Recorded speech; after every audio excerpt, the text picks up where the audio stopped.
Pernah nggak sih lo nonton sebuah film, nonton sebuah film, tapi lo sendiri bertanya-tanya, ini film ceritanya mau dibawa kemana sih? Kok nggak ada tembak-tembakan, nggak ada superhero, terus nggak ada plot twist yang memukau di ending cerita gitu. Lo sendiri bertanya-tanya, tapi anehnya juga, lo sendiri tetap nggak bisa berhenti nonton film tersebut. Nah, kemungkinan besar nih ya, lo tuh terjebak dalam sebuah estetika film yang nantinya kita akan bahas di video ini, yakni adalah estetika film Eropa. Juga kita akan membedah spesifik tentang estetika film Eropa itu sendiri, karena film Eropa itu punya daya tarik sendiri. Let's do it. Yuk kita bedah spesifik estetika film Eropa. Oke, sekarang kita akan beranjak ke bagian yang pertama, karena akan kita bedah bersama-sama. Bagian pertama, nomor 1, itu ada namanya ciri khas, estetika visual, narasi, sama karakter. Oke, sekarang kita akan bedah dulu yang namanya estetika estetika visual. Jadi di estetika visual, hal pertama yang bakal lo sadarin waktu nonton film Eropa adalah tampilannya. Beda kalau film Hollywood, biasanya penuh CGI, color grading yang flashy.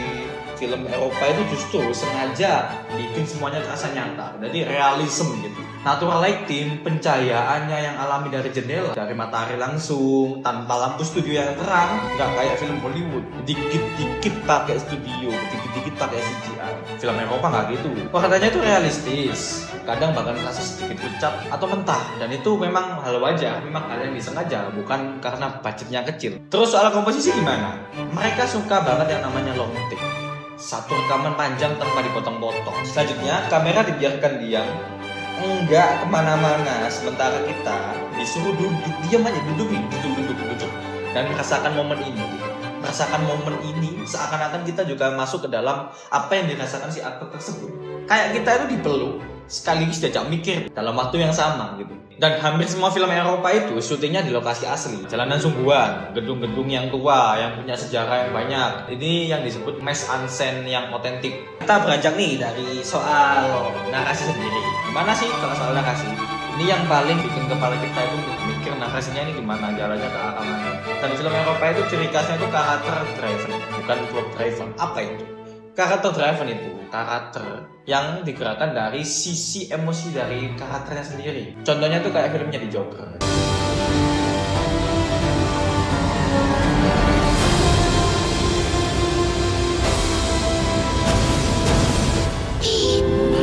Kalau plot driven sendiri itu gimana? Plot driven itu karakter yang digerakkan oleh cerita.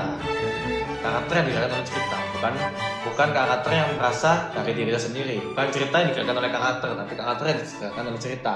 Sebenarnya kayak gitulah. Yang jadi fokus adalah gimana karakter ini merasakannya, bukan apa yang akan terjadi pada selanjutnya, tapi apa yang ada di dalam isi hati orang ini. Bicara tentang endingnya juga sering gantung, ambigu, nggak ada resolusi yang rapi dan memuaskan. Dan itu memang disengaja, karena hidup nyata juga gitu kan. Kalau kita berharap sama orang lain kan nggak pasti kan, sering digantung kan. Ya kayak gitulah. Contohnya kayak film Eropa ini. Nggak semua masalah ada jawabannya yang jelas. Terus soal karakter sendiri gimana? Lalu soal karakter nih ya, jangan harap ada pahlawan sempurna di sini, karena karakter pada film Eropa ini itu sangat manusiawi, anti hero. Lebih banyak anti hero daripada hero, dan itu justru yang bikin mereka rasa nyata dan relatable bagi kita. Kita nggak nonton manusia super, kita nonton manusia dengan segala kerumitannya. Lanjut lagi kita ke pengaruh budaya sosial dan nilai sejarahnya. Kenapa film Eropa bisa kayak gini? Jawabannya itu satu, sejarah. Eropa itu benua yang punya luka mendalam.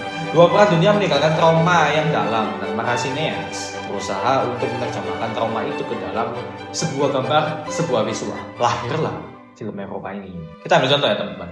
Jerman Ekspresionisme setelah Perang Dunia I. Jerman itu habis kalah perang, ekonomi hancur, rakyat trauma. Maka lahirlah film-film dengan visual yang terdistorsi, sudut kamera yang ekstrem dan miring. Nah, itu yang dimaksud dari pecahan dari distorsi ini. Pencahayaan gelap terang yang dramatis, itu bukan gaya-gayaan guys. Itu cermin dari kondisi psikologis masyarakat yang sedang trauma, sedang terguncang. Terus kita geser dikit ke Italia setelah Perang Dunia Kedua ya. Banyak studio film itu hancur, mau nggak mau sutradara turun ke jalanan, lahirlah Italian Neorealism. Syuting di lokasi asli, pakai aktor non-profesional. Cerita tentang orang-orang berbedaan kelas bawah yang berjuang. Bukan karena itu tren, tapi karena memang itu satu-satunya yang bisa mereka lakukan buat mengutarakan isi hati mereka. Dan dari keterpaksaan itu, lahirlah salah satu gaya sinema paling berpengaruh pada sejarah film Eropa. Dan di Eropa Timur, di bawah rezim komunis, sineas nggak bisa ngekritik pemerintah, teman-teman. Secara langsung nggak bisa ngekritik pemerintah. Makanya mereka pakai metafora surrealisme, humor gelap, cara halus untuk bilang hal-hal yang berbahaya tanpa kena sensor. Itu bukan pengecut, tapi itu jenius. Dari sisi nilai sosial, film Eropa juga kuat banget dalam hal keadilan kelas. Ada kepedulian yang tulus terhadap orang-orang yang biasanya nggak punya suara.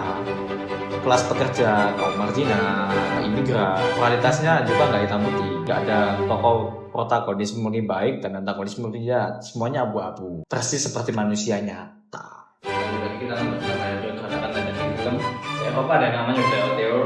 Konsep ini lahir dari dalam Prancis dan intinya adalah terbangkam dari seniman yang utama, bukan cuma tukang eksekusi di studio. Sutradara yang nulis, sutradara yang nentuin visinya, estetikanya, sutradara yang menjadi bentuk atas filmnya. Makanya dari sutradara Eropa punya tatanan visual yang unik banget. Soal editing, film Eropa itu temponya lambat dengan sengaja. Bukan karena lupa dipotong, tapi karena mereka percaya bahwa keeditan itu punya makna. Setiap jeda, setiap diam itu ngomong sesuatu. Musik juga seringkali minimalis atau bahkan absen sama sekali, nggak ada musik. Dikalikan suara lingkungan, suara nafas, suara angin, suara kita sebagai masyarakat atau apa yang terjadi. Dan mesansinya sendiri, setiap drama dan frame, si aktor kejayaan pokok latar itu semua dipikirkan, dibahas secara matang-matang. Ya, seperti satu bagian tembok, satu warna bagian dipilih, atau satu sudut kamera semuanya bisa punya makna filosofis yang mendalam. Hasilnya adalah film yang bukan cuma ditonton, tapi kadang-kadang dipikirkan sama setelah selesai nontonnya. Dan tujuan sebenarnya apa? Kalau film Hollywood itu contohnya adalah menghibur dan mengomersialkan filmnya. Kalau Eropa bukan, dia punya agenda sendiri. Pertama, realisme sosial. Film Eropa ini banget angkat kisah orang-orang yang biasanya nggak terlihat seperti kasus kerja imigran dan kelas marginal. Tujuannya bukan untuk kompensasi, tapi untuk jujur, tunjukin realita apa adanya, seperti kehidupan nyata. Kedua, kritik sosial dan politik. Film kayak Plafon dan Spanyol itu bukan sekedar film, itu menceritakan sebuah ketakutan bilang tentang ketimpangan kelas, tentang bagaimana menciptakan kesatuan di antara manusia yang sebetulnya bisa saling membantu. Sinema jadi senjata kritik yang sangat tajam, sangat kuat, tapi sama dengan halus. Ketiga, eksplorasi intelektual. Pertanyaan-pertanyaan besar, apa artinya hidup, ada Tuhan, apa yang kita lakukan dalam waktu yang kita punya. Film Eropa nggak akan masuk ke dalam budaya tersebut. Mereka nggak usah menjawab, tetapi mereka cuma kacang untuk barang untuk merasakannya. Jadi intinya sinema Eropa itu memposisikan diri bukan sebagai produk industri, bukan sebagai produk komersial, tapi sebagai bahasa ekspresi. Dan itu yang membedakannya dari hampir seluruh produk industri film mainstream di dunia. Gimana penonton responnya? Terbagi menjadi banyak hal. Eropa sendiri, film-film ini dapat juga urusan budaya, bukan sekedar tontonan tapi identitas bangsa, suatu negara, suatu tujuan, untuk perlawanan terhadap arus komersialisasi global. Penonton lokal bangga sama sinema nasional mereka, dan mereka sangat kritis kalau ada film yang ngaku realis tapi ternyata globalisasi kemiskinannya ditunjukkan. Mereka akan sangat marah dan marah besar ketika mengetahuinya. Di ranah global, film Eropa ini sudah jadi simbol prestis intelektual. Nonton film yang menang di Cannes itu juga kayak modal sosial tersendiri di komunitas sinetron. Festival Cannes, Berlin, Venice, bukan cuma acara tahunan, tetapi penentu standar seni visual dunia. Film yang keluar dari sana langsung memiliki aura yang berbeda. Tapi kalau kita ngomong soal Indonesia, negara kita, menarik banget nih, responnya terbelah banget nih. Di satu sisi nih, sineas indie Indonesia banyak yang terinspirasi dari teknik visual dari film Eropa ini. Contohnya, kalau kita bisa sebut Watoko, Camilla Andiani, dan Moni Surya. Pengaruh sinema Eropa ini sangat ketara dalam ciri khas teknik film-filmnya mereka. Contohnya pemilihan visual dan pemilihan cerita yang nggak terpisah-pisah. Tapi di sisi lain penonton Indonesia sering merasa film Eropa ini ngebosenin, ngeboringin, terlalu lambat, terlalu bergantung banget, terlalu bikin pusing ceritanya. Dan jujur aja, itu wajar. Apresiasi terhadap sinema seperti ini itu butuh waktu, butuh proses, dan butuh exposure yang mungkin lumayan lama. Gak semua orang langsung klik, dan itu bukan soal siapa yang lebih pintar dan siapa yang lebih berbudaya. Like, comment, subscribe, dan share ke teman kalian, kerabat kalian. Kalau suka dengan video ini, dan dislike kalau tidak suka, dan skip aja kalau. Terima kasih dan sampai jumpa. Bye bye. Semangat makannya dan salam kreatif.